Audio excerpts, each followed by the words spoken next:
வாழ்த்துக்கள். தேவன் நல்லவர், ஒருபோதும் தீங்கு நினையார். இன்றைய வேத வசனம், நம்முடைய வார்த்தைகளின் பலன்.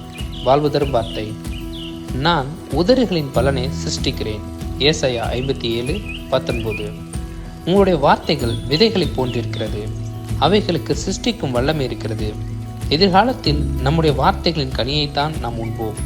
நாம் என்ன சொல்கிறோமோ அதை அப்படியே நம்முடைய வார்த்தைகள் உருவாக்கப் போகின்றன.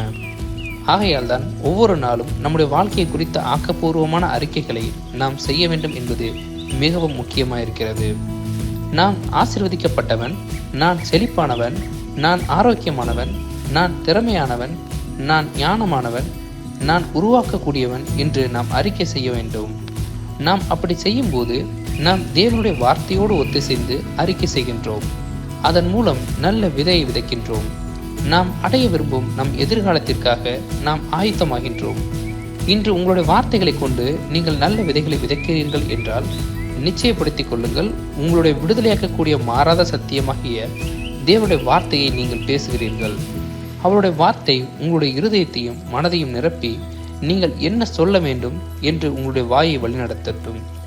இன்று சரியான வார்த்தைகளை பேசுவதன் மூலம் உங்களுடைய எதிர்காலத்தின் வெற்றிக்கான பாதையை போடுங்கள்.